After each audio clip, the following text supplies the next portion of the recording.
guardians of the deep. The sun, a generous yoke in the canvas of the sky, painted the western plains in hues of orange and gold. Below, amidst the swaying grasses, Arian paused. His worn leather tunic, patched countless times, bore the scars of 1,000 skirmishes. His pickaxe, still sturdy despite its many strikes against rock and ore, rested comfortably in his calloused grip. For weeks, he had wandered, driven by the whispered legends of a structure beneath the waves, an ancient sentinel of the deep, rumored to guard treasures beyond imagining. His supplies were dwindling. A few loaves of bread, a half stack of raw iron, and a single, precious bottle of water-breathing potion. But his spirit, fueled by an insatiable curiosity, remained undimmed. He had consulted crumbling maps found in forgotten desert temples, and pieced together fragmented tales from nervous villagers. All signs pointed eastward, towards the vast, mysterious ocean. He walked, his boots crunching on the dry earth, the distant roar of the waves growing louder with each passing mile. He traversed dense oak forests, where shadows played tricks on the eyes, then navigated a treacherous swamp, the air thick with the buzzing of unseen insects. He narrowly avoided the explosive embrace of a patrolling creeper by ducking behind a gnarled tree trunk, its hiss a chilling whisper in the twilight. Finally, after days of relentless travel, the land gave way to an endless expanse of shimmering blue. The air grew cooler, carrying the salty tang of the sea. Below the surface, the water pulsed with a soft, ethereal glow. Not sunlight, but something deeper, more ancient. Arian's breath hitched. He had found it, the ocean monument. He established a small temporary camp on a secluded beach. The next few hours were spent in meticulous preparation.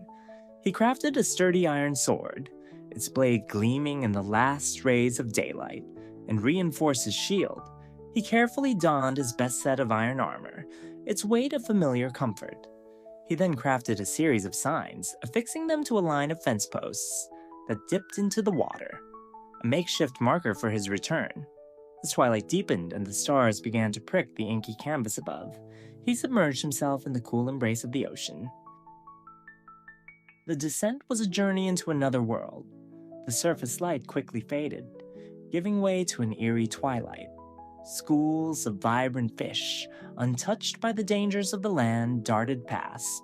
Corals of every imaginable color formed intricate underwater gardens, their delicate forms swaying gently with the unseen currents. Arian, powered by the potion of water breathing, felt no need for air, only a profound sense of wonder. Then, through the deepening gloom, it emerged.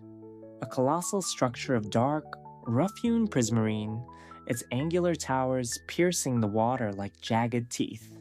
Sea lanterns embedded in its walls cast an otherworldly green light that seemed to pulse with a slow, deliberate rhythm, like the heartbeat of the deep itself. He swam closer, circling the colossal monument, his heart thrumming with a mixture of awe and trepidation. The sheer scale of it was overwhelming. It looked like a submerged city, built by hands unknown for purposes long forgotten.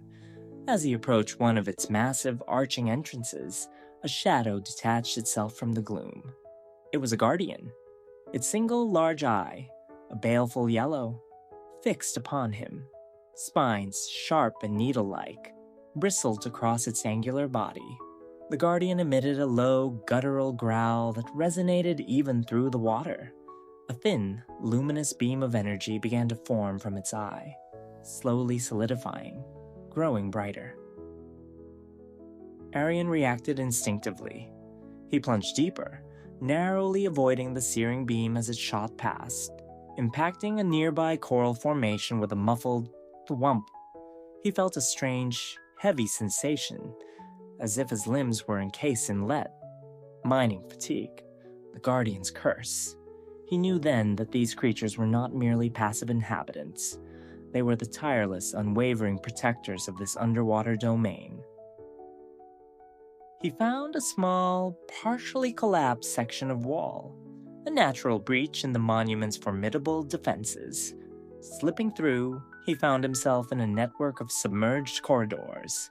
The air within the monument was still, thick with the scent of damp stone, and something else, something ancient and metallic. The green glow of the sea lanterns was constant, illuminating endless passages that twisted and turned, disorienting Arian with their uniformity. Every few moments, he would catch a glimpse of a guardian, its solitary eye following his movements from a distance, its spines extended in silent warning. He pressed on, his sword held ready, his senses on high alert. He moved cautiously, his movements deliberate, his eyes scanning every shadow. The mining fatigue weighed heavily, making his every action feel sluggish, yet he pushed through the sensation. Knowing that only by defeating the Elder Guardians could he lift this oppressive curse, he knew they lurked within, powerful and ancient. Suddenly, the corridor opened into a vast, cavernous chamber. And there it was, looming in the center of the immense space, far larger than any guardian he had seen, floated an Elder Guardian. Its gray mottled skin was scarred, ancient, and its single eye burned with an intensity that promised utter destruction. The mining fatigue intensified, making his heart hammer against his ribs. The Elder Guardian let out a chilling, echoing moan that vibrated through the water. Its eye began to glow, a thick, potent laser beam charging, expanding. Arian wasted no time. He surged forward, shield raised. The beam struck, deflecting off his iron shield with a loud thunk, sending a jolt up his arm. He swung his sword, aiming for the Elder Guardian's soft underside, a weak point he had learned of from a hushed legend. The blow landed true, and the creature recoiled, letting out another mournful wail that seemed to shake the very foundations of the monument. But it was relentless. It spun, its eye tracking him. Another beam already forming. Arian ducked, weaving through the water, striking whenever an opening presented itself. The battle was a dance of agility and brute force, a silent struggle against an ancient territorial power.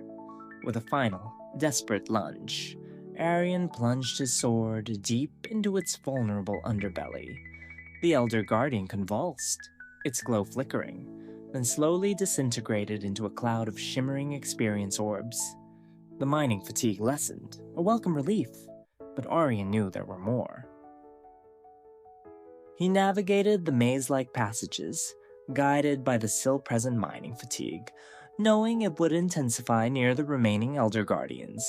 He found the second in a sunken library, surrounded by shelves of corroded prismarine, its single eye scanning the space. This time, Arian was ready.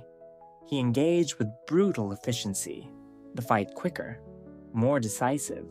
The second Elder Guardian too dissolved into light. The third was found in what appeared to be a central treasury, a room lined with the gold blocks that gleamed faintly in the low light. This Elder Guardian was the largest, its movements slow but deliberate, its gaze filled with an ancient, unwavering malice. The battle was a grueling test of endurance. Arian, exhausted but resolute, pushed himself to his limits.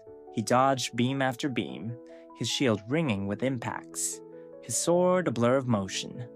Finally, with a guttural roar of exertion, he struck the decisive blow.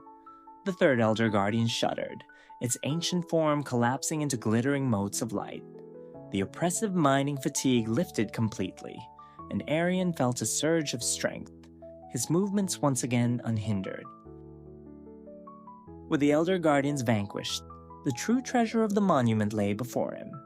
Hidden chambers revealed sponges, perfect for clearing the water from future builds, and shimmering blocks of solid gold. He harvested what he could carry, his inventory filling with the weight of his triumph. But the quiet victory was short-lived. The regular Guardians, alerted by the commotion, began to converge. Their silent, piercing gazes seemed to emanate from every shadowed corner, their bodies gliding swiftly through the water. They were not Elder Guardians, but their numbers were overwhelming, their determination unyielding. Arian knew he couldn't fight them all. His objective was complete. It was time to escape. He turned, his gaze fixed on the faint, distant light that marked the monument's entrance.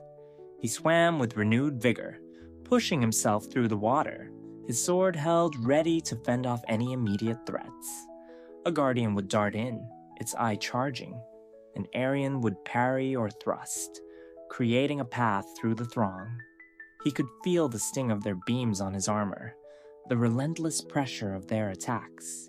He twisted, turned, and lunged, his body a blur of motion in the murky water. He reached the breached wall, the exit to the open ocean.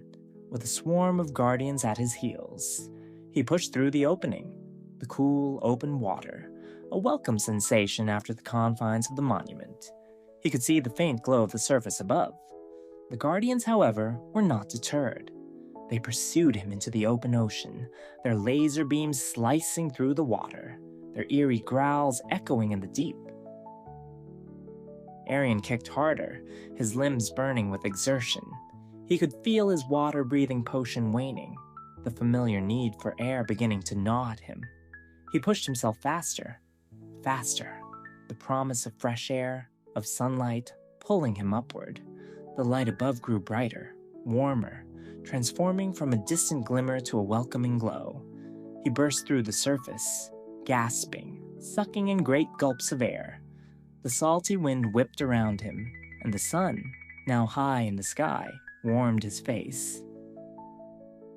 He treaded water for a moment, chest heaving, his body aching with the effort. He looked back down into the depths, at the dark, imposing silhouette of the monument, its sea lanterns still pulsing with an ancient, defiant glow. Below, the remaining guardians circled, their single eyes fixed on him, their unwavering vigil continuing. Arian knew he would carry the memory of their silent, relentless defense, their unwavering dedication to their submerged home. He had plundered their treasure, but he had also witnessed the raw, untamed power of the deep.